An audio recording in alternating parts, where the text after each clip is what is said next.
Muy buenas noches, vamos a continuar con el tema número 10. Vamos a ver sobre el Ecuador porque es declarado un estado plurinacional e intercultural, porque lo declara la Constitución de manera obligatoria. No es que nos da manera opcional, no, es de manera obligatoria. Entonces vamos a entender por qué. Continuamos. ¿Qué es la plurinacionalidad? Pues básicamente es reconocer varias naciones dentro del estado, es decir, aquí en nuestro país es un país multiétnico porque tenemos varias etnias reconocidas y ya están en la Constitución, son más o menos 16 que están reconocidas, pero antes eran 32, entonces van reduciéndose, pero el estado las sigue reconociendo. Cada una cuenta con una identidad, cultura, derechos.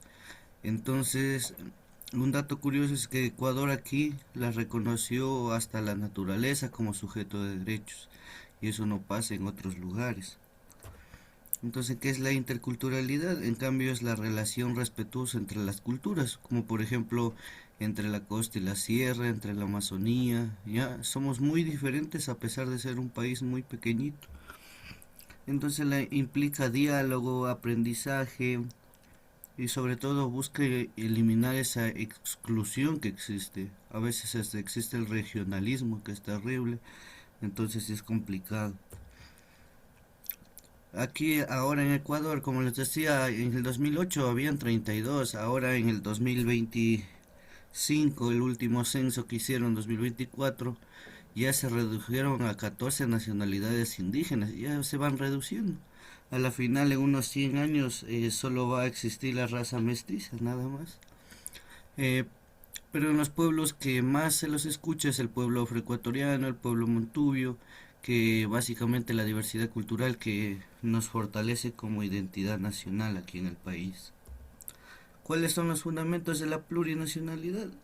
Derechos colectivos, derechos a la naturaleza, respeto al territorio, autonomía cultural. Por eso es que en las diferentes zonas rurales todavía se aplica la ley indígena en algunos lados, entonces porque tienen todavía esa autonomía, no llega la ley de la justicia o se combina tal vez.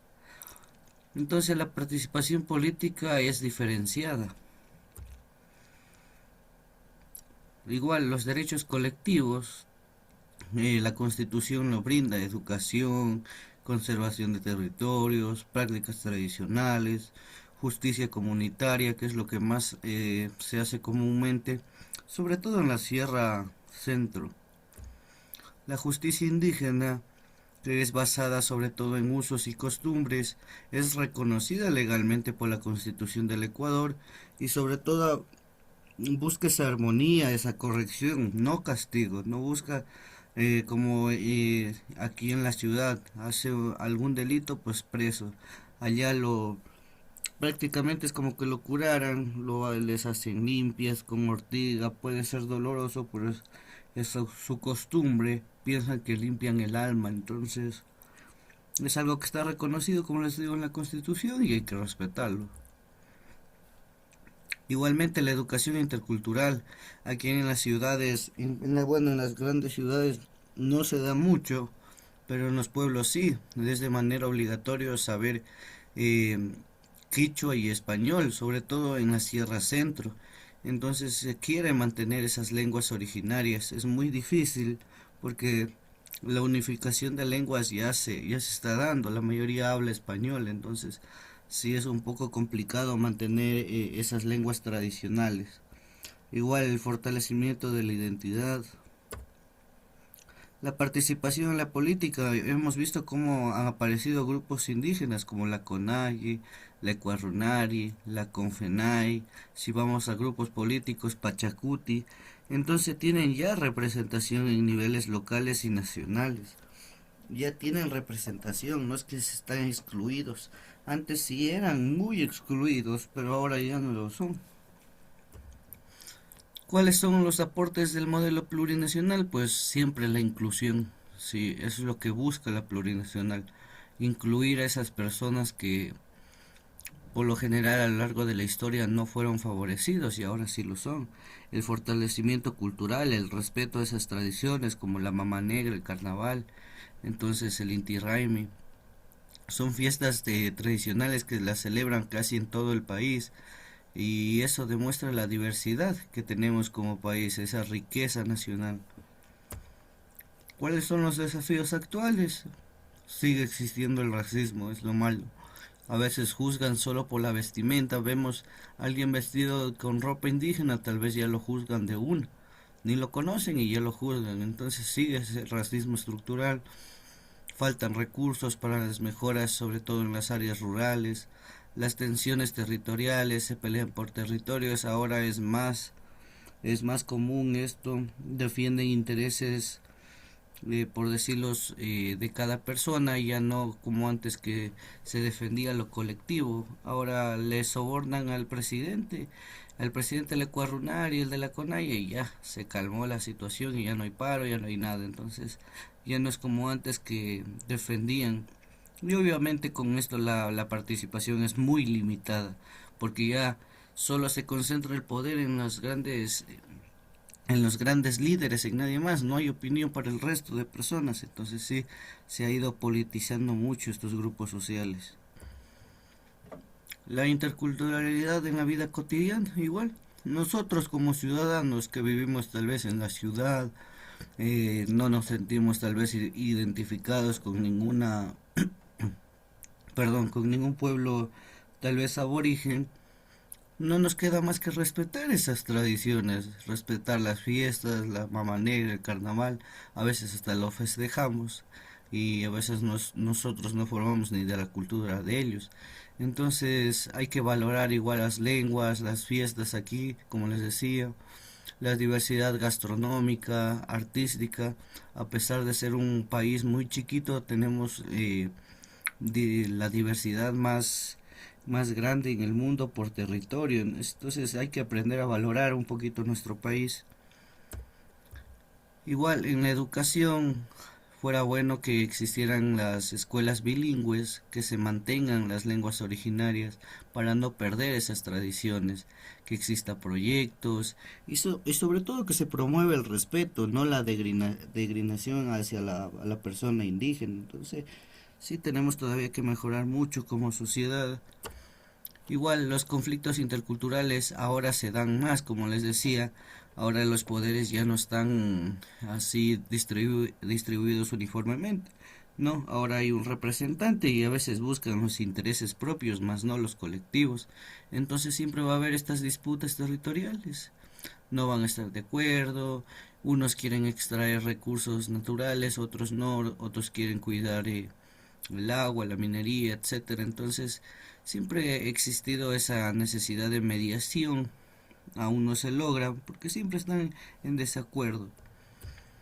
La plurinacionalidad y el medio ambiente, vemos que aquí en Ecuador, sobre todo a partir desde el 2008, ya protegemos nosotros la naturaleza. Si tal vez alguien causa un incendio, lo pueden meter preso. Entonces, la Constitución protege a los ecosistemas, protege esas fiestas tradicionales, esos saberes ancestrales, a la relevancia ante el cambio climático. Aquí Ecuador es uno de los pocos países en el mundo que protege la naturaleza. Entonces eso sí, hay que valorar, es lo bueno de la Constitución del Ecuador.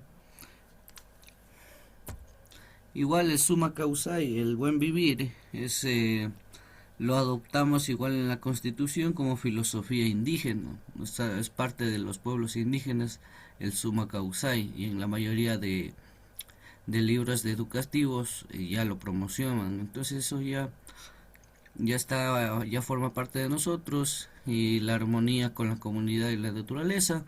Nosotros estamos obligados a enseñar el buen vivir, a ser buenas personas básicamente y promover la sostenibilidad, es decir, cuidar el medio ambiente y si voy a producir algo que sea amigable con el ambiente. Entonces es una obligación de nosotros como ciudadanos. ¿Cuáles son los retos futuros? Crear tal vez nuevas políticas reales, que se sepa, se comprueba que sean válidas, porque de ahí proponer es facilito, de ahí cumplir ya viene lo complicado. Entonces hay que reducir la discriminación, que eso, como les digo, es algo estructural. A veces desde los mismos padres les enseñan, uy, mira cómo viene, no, no te debes vestir así, etcétera. Entonces desde los mismos padres les enseñan a los hijos y ahí viene el problema. Entonces nosotros ya tenemos que ir rompiendo esas cadenas que se han construido tal vez por familiares, por nuestros padres. Tenemos que romper eso y mejorar como sociedad, fortalecer el diálogo entre el Estado y las comunidades, entre los grupos indígenas, entre todos prácticamente. El diálogo siempre es lo principal en una relación, por decirlo así, porque nosotros formamos parte de esta relación en el país. Igual, desde la familia hasta lo más grande como país, siempre el diálogo va a ser lo principal. Entonces, para finalizar, nosotros debemos entender que la plurinacionalidad se construye con inclusión, no excluyo, no denigro, ¿ya? Más bien incluyo las personas, logro que se integren, entonces debemos reconocer esa diversidad y promover sobre todo la justicia. ¿Y cómo lo hacemos? Pues desde nosotros, comenzando con pequeñas acciones. Tal vez si yo ya tengo hijitos, pues les enseño que no debemos juzgar por el simple hecho tal vez de la vestimenta, porque por pequeñitas cosas ya aprenden desde pequeñitos. Entonces nosotros tenemos que romper, como les digo, esas cadenas. ¿Ya? Listo, el debercito de hoy. Hoy ya sí hay deber. Usted tiene que responder una interrogante. ¿Está de acuerdo que la Constitución del Ecuador sea plurinacional? ¿Sí o no? ¿Y por qué? Nada más. Ya, entonces ese es ha sido el tema número 10 y nos vemos el día de mañana. Que tengan una excelente noche.